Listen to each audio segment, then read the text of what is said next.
Welcome back to our channel BCom वाले। तो आज के वीडियो में हम बात करने वाले हैं हमारा chapter set off and carry forward in direct tax law BCom 6 semester Punjab university. तो आज के वीडियो में हम देखने वाले हैं कि हमने पेपर में इस क्वेश्चन को कैसे अटेम्प्ट करना है, क्योंकि ये क्वेश्चन 15 मार्क्स के लिए बहुत इंपॉर्टेंट है थ्योरी वाइज। लास्ट ईयर जो आपका 2024 था उसमें से इस चैप्टर से ना प्रैक्टिकल आया ना थ्योरी आया, तो इस साल चांसेस है इससे प्रैक्टिकल भी आ सकता है और थ्योरी भी, और ज़्यादा चांसेस है कि ये 15 मार्क्स के लिए आएगा इस साल। तो सबसे पहले इसमें हम बात करेंगे set off and carry forward of losses. तो पेपर में वैसे आप आंसर को कैसे स्टार्ट कर सकते हो, आपको शायद आइडिया होगा कि बुक के जहाँ पे स्टार्ट हो रहा है चैप्टर उन्होंने आपको बताया हुआ है कि बिजनेस कभी कभी लॉस पे जाता है, कभी कभी प्रॉफिट पे जाता है। उन्होंने ये एग्जांपल लेके समझाया कि मान लो कि 3 टाइप के बिजनेस है, एक पर्सन रन कर रहा है, उसमें से उसके 2 पे प्रॉफिट हो रहा है, एक पे लॉस हो रहा है। तो वो उन प्रॉफिट्स को क्या कर सकता है, सेट ऑफ कर सकता है लॉसेस के साथ, उनको कैरी फॉरवर्ड कर सकता है और सेट ऑफ कर सकता है लॉसेस के साथ। तो इसके अंदर हमारे वैसे 2 टाइप्स होते हैं, सेट ऑफ और कैरी फॉरवर्ड, बट उसके अंदर भी आपका जब आप सेट ऑफ कर रहे हो वो इंटर हेड भी हो सकता है और इंट्रा हेड भी हो सकता है। तो सबसे पहले होता है इसके अंदर हमारा सेट ऑफ लॉसेस के अंदर सेट ऑफ कर सकते हैं आप लॉस को from one source against income of another source but same head के इनकम के साथ, जिसे हम इंटर सोर्स बोलते हैं। ये आपका सेक्शन नंबर 70 है। तो ये कोई नोट्स नहीं है, पेपर में जैसे प्रेजेंट किया गया था ये वो चीज़ है। आगे आपको मार्क्स भी बताऊंगी टीचर ने कितने दिया और इसमें क्या गलती थी कि क्यों कम मिले। तो सबसे पहले आपने लिखना है स्पेकुलेशन बिजनेस। स्पेकुलेशन बिजनेस जिसके अंदर आपकी कोई भी, वैसे तो ये स्पेकुलेशन बिजनेस नहीं है, गलती की हुई है लिखने में। सबसे पहला पॉइंट जो आपका सेक्शन नंबर 73 में है ये आपका स्पेकुलेशन लॉस है। ठीक है, तो ये स्पेकुलेशन लॉस आपके नॉन स्पेकुलेशन प्रॉफिट से सेट ऑफ नहीं हो सकते, लेकिन जो आपका नॉन स्पेकुलेशन लॉस होता है वो स्पेकुलेशन प्रॉफिट से सेट ऑफ किया जा सकता है। तो इसके अंदर सबसे पहला था स्पेकुलेशन लॉस।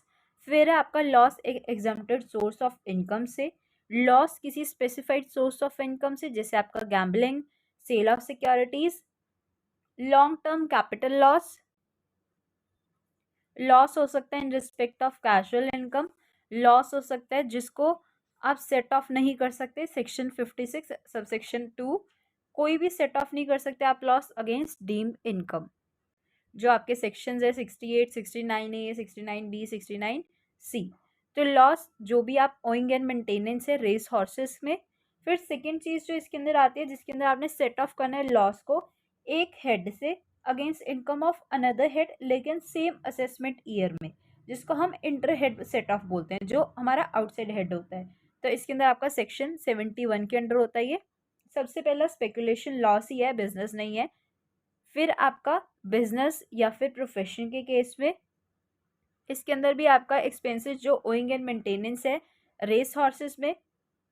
फिर आपकी कैजुअल इनकम जो आपके 56(1) के अंडर आ रही है। केसेस जिसके अंदर आपके लॉसेस कैजुअल इनकम में सेट ऑफ नहीं हो सकते, लॉस आपकी इनकम से किसी एग्जम्प्टेड सोर्स से, किसी स्पेसिफाइड सोर्स से, या फिर एसेट से, आपके वर्च्यू टैंजिबल एसेट से। लॉस हो सकता है किसी फर्म एओपी से, कैपिटल लॉस हो सकता है जिसे हम बिजनेस लॉस भी बोलते हैं। फिर अभी तक हमारा एक पॉइंट चल रहा था जो हमारा सेट ऑफ था। अब हम बात करेंगे हमारा कैरी फॉरवर्ड ऑफ लॉसेस और सेट ऑफ बिजनेस लॉसेस। तो इसके अंदर सबसे पहले आप कैरी फॉरवर्ड कर सकते हो हाउस प्रॉपर्टी से। अब जो इसके अंदर गलती है ना, थ्योरी में आगे मार्क्स भी बताऊंगी मैं, तो ये सेक्शन 71B। अब हर जगह सेक्शंस लिखे हुए हैं, एक दो जगह मिसिंग भी है। स्पेकुलेशन बिजनेस लिखे स्पेकुलेशन लॉस की जगह, बाकी आप बुक की आप थ्योरी देखोगे ना तो बहुत हद तक मैच होती है। तो अब इसके अंदर क्या है, इसके अंदर आपके टाइम लिमिट और मोड ऑफ सेट ऑफ वो ज़रूर लिखना है, जो मुझे मेरे टीचर ने बताया था। क्योंकि ये जो सॉल्यूशंस अभी तक आपको जितने भी आपको क्वेश्चन पेपर्स के मिल रहे थे वो किसी और के नहीं थे, मेरे ही थे। मेरा भी अभी फाइनल ईयर है। जौन सा एग्ज़ाम आप लोग दे रहे थे वो मैं भी दे रही थी। अभी मेरा भी डायरेक्ट टैक्स का एग्ज़ाम बचा है और मेरा भी ऑनर्स का एग्ज़ाम है। तो कैरी फॉरवर्ड में मैंने ये गलती करी थी कि मैंने इसके अंदर टाइम लिमिट नहीं बोला था। तो जो मुझे मेरे टीचर ने बताया था कि आपने टाइम लिमिट नहीं लिखा, इस करके उन्हें कहीं पे टाइम लिमिट दिखा नहीं, तो इस करके उन्होंने 1-2 नंबर इसमें कम दिए थे। तो सेक्शन 73 के अंदर आपका business loss, speculation business loss, फिर आपका स्पेसिफाइड बिजनेस लॉस जो नॉन स्पेकुलेशन हो जाएगा। कैरी फॉरवर्ड कर सकते हैं loss against head of capital gain, जिसके आपका short term, long term. Unabsorbed depreciation के अंदर आपका करंट डेप्रिसिएशन, अनएब्जॉर्ब डेप्रिसिएशन मैंने पहले बताया, जो डेप्रिसिएशन है आपका अनएब्जॉर्ब डेप्रिसिएशन, ये 2018 में 5 मार्क्स का पूछा गया, तो इसे ज़रूर ध्यान से कर लेना। 5 मार्क्स में इंडिविजुअल क्वेश्चन बनता है। फिर कैरी फॉरवर्ड कर सकते हैं losses against head of owing and maintenance of horses. फिर इसके बाद जो आपके बुक में भी दी हुई है स्पेशल प्रोविजंस जो हैं related to set off and carry forward, इसके अंदर आपके लॉसेस ऑफ फर्म आ सकते हैं, change in constitution of firm हो सकता है, सक्सेशन ऑफ बिजनेस प्रोफेशन हो सकता है, अनएब्जॉर्ब डेप्रिसिएशन हो सकता है, प्रीलिमिनरी एक्सपेंसेस हो सकते हैं जो सेट ऑफ करने हैं। इसके बाद आप कंक्लूजन लिख सकते हो, मैंने नहीं लिखा हुआ, मेरा आंसर यहीं पे ख़त्म हो गया था। तो ये सेट ऑफ की थ्योरी पूछी गई थी हमारे एग्ज़ाम्स में फॉर 15 मार्क्स, जिसमें से हमारे टीचर ने हमें 12 मार्क्स दिए। उसमें ये बोला गया कि गलती क्या थी इसके अंदर कि हमने टाइमिंग्स नहीं लिखी, जो टाइम 8 ईयर है। अब शायद आप लोग ये गलती नहीं करोगे। तो हर टीचर का अपनी चेकिंग का तरीका है। अब कोई टीचर क्या पता इसमें थ्योरी में कम मार्क्स देता, किसी में ज़्यादा देता, बट कुछ टीचर्स ऐसे बोलते हैं कि इनकम टैक्स में चाहे आप थ्योरी कर लो चाहे आप प्रैक्टिकल कर लो आपको सेम मार्क्स मिलेंगे।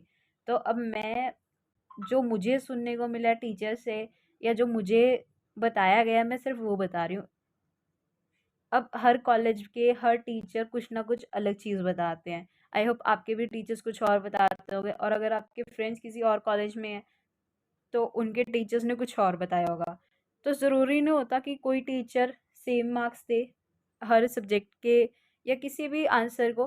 अगर कोई सेम आंसर लिखाएगा तो क्या पता अगर कोई एक एग्जामिनर चेक कर रहा होगा तो कितने नंबर देगा और कोई कर रहा होगा तो कितने देगा। तो उस चीज़ को हम ना सोच के हम सिर्फ अपने पेपर की तरफ ध्यान रखते हैं।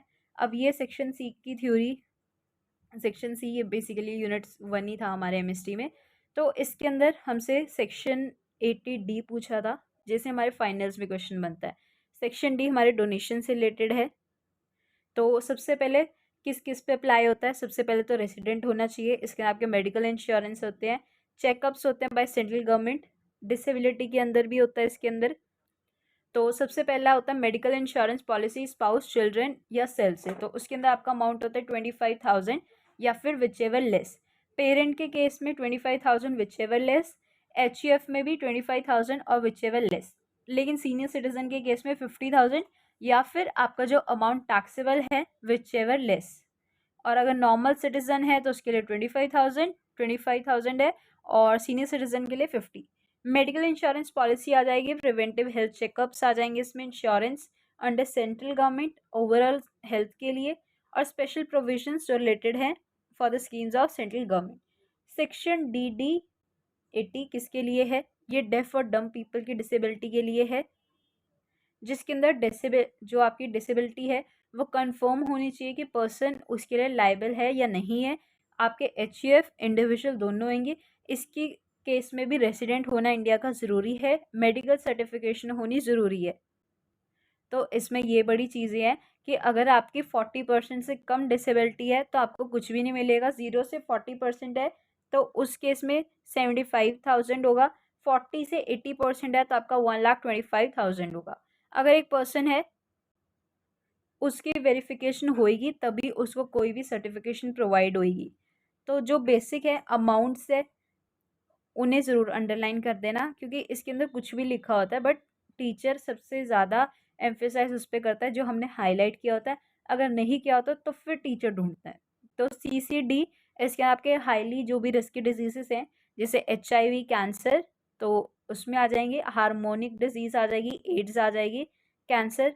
अब देखो कैंसर अब ज़्यादा पॉइंट्स याद नहीं थे बट इतना तो पता कि ब्रेस्ट कैंसर है, लेग है, हार्ट है, तो वही लिख दिए। न्यूरोलॉजिकल डिजीज़ है, हाई इम्प्लांट्स और ऑपरेशंस, तो ऑपरेशंस याद रह गया, जो याद रह गया वही आ गया।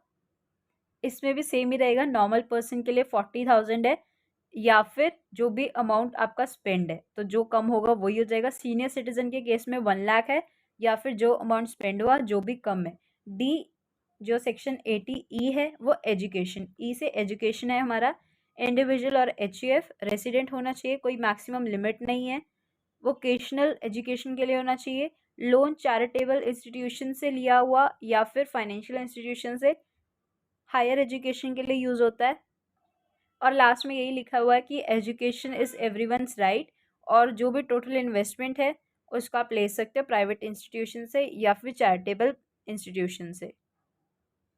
लास्ट में है सेक्शन TTB, इसके अंदर आपके स्पेशल डिपॉजिट स्कीम आ जाएगा। डिपॉजिट लिमिट आपके 50,000, सीनियर सिटीजन के लिए 75।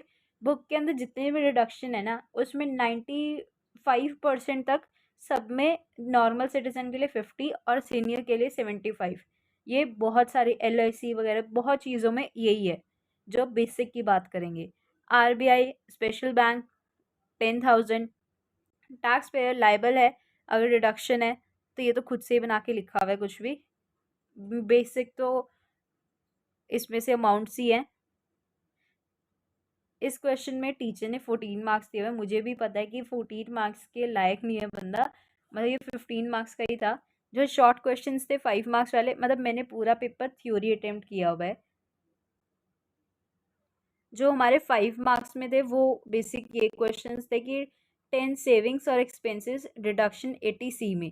तो लाइफ इंश्योरेंस पॉलिसी लिखी थी, पब्लिक प्रोविडेंट लिखी थी, इक्विटेबल लिंक्ड वेजेस, इसके अंदर 1,50,000 अमाउंट है, वो मैं 50 बताई थी, 1,50,000 है इसमें सारा कुछ। 5 ईयर आपका term bank loan, housing loan facility, senior citizens regulatory changes जो भी आपके, सुरक्षा सुकन्या फंड। तो मतलब बेसिक क्वेश्चन ही पूछे थे ये। तो हमारे फाइनल्स में ऐसे कोई क्वेश्चन नहीं पूछते, बट वही बात है हर टीचर का अपना तरीका होता है। तो आप भी नोटिस करो कि हमारे MSTs में कुछ और डिफरेंट चीज़ें पूछते हैं, फाइनल्स में कुछ और पूछते हैं। तो कुछ लोगों को MSTs आसान लगते हैं, कुछ को फाइनल्स। डोनेशन वाले से पूछा हुआ डोनेशंस क्या है 80G में, तो HUF इंडिविजुअल के लिए डोनेशन अगर कैश में है तो वो 2,000 तक है, अगर उससे ज़्यादा है तो वो काइंड में होनी चाहिए, रेसिडेंट होना चाहिए। 100% deduction family fund, sports Olympics. कुछ donations prime minister relief fund, national relief fund, earthquake fund, family fund, Ganga relief fund है, इंदिरा गांधी रिलीफ फंड है, आपका Olympic fund, technology development application fund, national illness और डोनेशन किससे हो सकती है, चैरिटेबल पर्सन पर्पस के लिए या फिर आउट ऑफ ह्यूमैनिटी। तो इसमें भी टीचर ने 5 मार्क्स दिए हुए हैं। तो पूरे पेपर हमारे 40 मार्क्स के थे। मार्क्स आप खुद भी कैलकुलेट कर लोगे बाकी तो 5 मार्क्स के 2 क्वेश्चन थे, 15 मार्क्स के 2 थे। मैंने पूरा पेपर थ्योरी अटेम्प्ट किया था।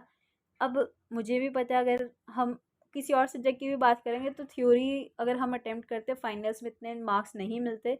बट मैं ये भी बोलना चाहूँगी कि जिस तरीके से पेपर में MSTs में हमारा सिलेबस कम भी होता है, 2-2 3-3 चैप्टर्स आते हैं, तो हम उसके सेक्शंस अच्छे से कर सकते हैं, अमाउंट्स अच्छे से कर लेते हैं। तो फाइनल्स में हम भी लैक करते हैं कहीं ना कहीं, जो हम एक्सेप्ट नहीं करते।